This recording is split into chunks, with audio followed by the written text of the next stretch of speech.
बिना सिगरेट पिए भी फेफड़ों की हो रही है ऐसी तैसी, धुआं पीकर जिंदगी काट रहे हैं धनबाद वासी। प्रदूषण का स्तर 300 AQI पार। धनबाद में प्रदूषण कम होने का नाम नहीं ले रहा है। इसके जिम्मेवार भी हाथ पर हाथ धरे बैठे हैं। विशेषज्ञों की माने तो ठंड बढ़ने के साथ ही इसका असर भी बढ़ने लगेगा। हैरानी की बात है कि हाल ही में स्वच्छ वायु सर्वेक्षण 2023 में झारखंड में पहला और देश भर में 19वां स्थान हासिल करने वाले धनबाद में स्वच्छ वायु की स्थिति निगम के दावों से इतर है। सरकारी आंकड़ों में ही प्रदूषण हो रखा है तो फिर धनबाद की स्थिति कैसे बेहतर कही जा सकती है।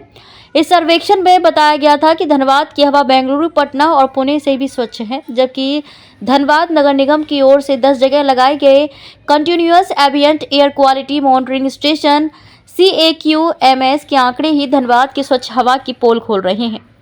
इसके अनुसार धनबाद की औसतन प्रदूषण का स्तर 250 AQI से ऊपर चला गया है।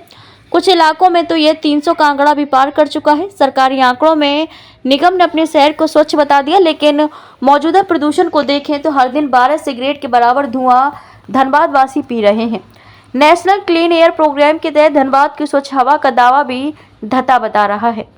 इन योजनाओं से नहीं प्रदूषित होती धनबाद की हवा। देश भर के चुने शहरों में प्रदूषण का स्तर कम करने के उद्देश्य से 2021 में राष्ट्रीय शुद्ध वायु कार्यक्रम NCAP के तहत धनबाद नगर निगम का भी चयन हुआ।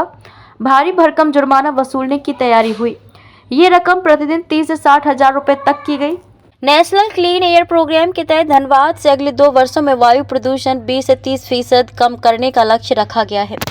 कोयला कंपनियों के अलावा धनबाद में स्थित संस्थान IIT, ISM और सिम्फर को इसकी निगरानी की जिम्मेवारी दी गई है।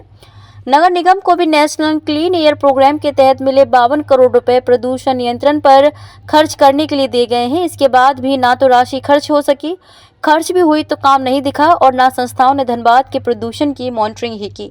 आपको हमारी ये रिपोर्ट कैसी लगी, कमेंट बॉक्स में अपनी प्रतिक्रिया जरूर दें। यदि आपने हमारे YouTube चैनल को सब्सक्राइब नहीं किया है तो आज ही सब्सक्राइब करें और ऐसी ताज़ा तरीन और रोचक जानकारियाँ प्राप्त करते रहें।